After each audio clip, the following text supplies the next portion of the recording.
Do you remember him saying anything to you, Mel? Yeah, look, I remember him saying hi. Hi. See you later. Right? Wow, that's what was, else do you need? Mate, that was better than a conversation. Bruce Doull said hi to me. Yeah. Criticised him once, I think, in a 6 or 8 year period that I coached him. Do you remember what it was for? Yeah, not punching behind, and I sent the runner out to him. And Wow. he was very upset that I sent the runner out to him and sent the message back with the runner to tell Parker that I don't have the runner. So I never sent the runner to Bruce ever again. Bruce's message back to you was, I don't have the runner. That's right. In 1972, we didn't, in that premiership, we played the Mighty Tigers. The one player that we always had trouble with in that year was Royce Hart. Well, Brucey played on him that day, and he beat him. And we won, of course. It was said after that to Bruce, by all the us players that played with him who were a bit older, said, Bruce, we don't care what you do after that. You knocked off Royce Hart, and won the premiership for us.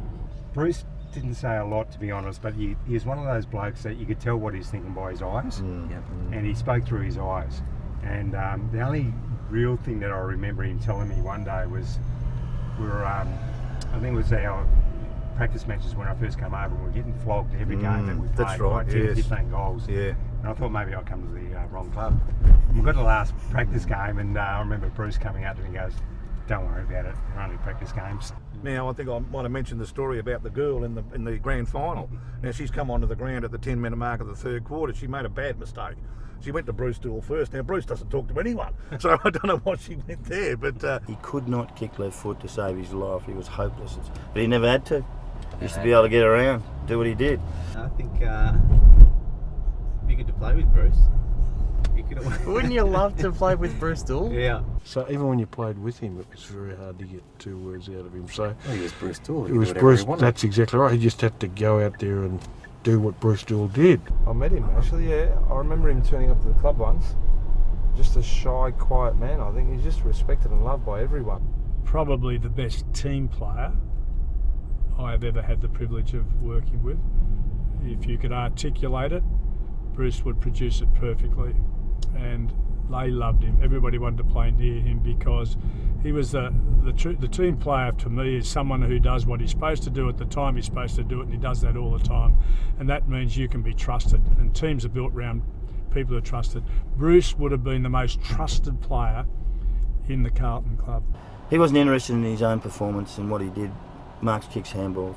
He was interested in destroying the opponent he was on, completely. And I remember him play one day, he had 3 kicks. And he was by far the best player on the ground. Unbelievable, knock-ons, tap-ons, some things that people don't see, and the players do.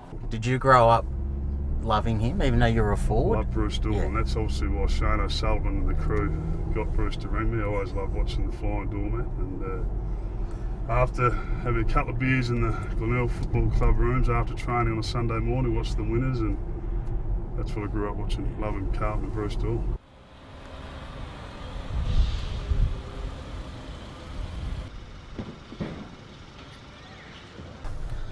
Hi, Bruce.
Thanks, Bruce. See you soon.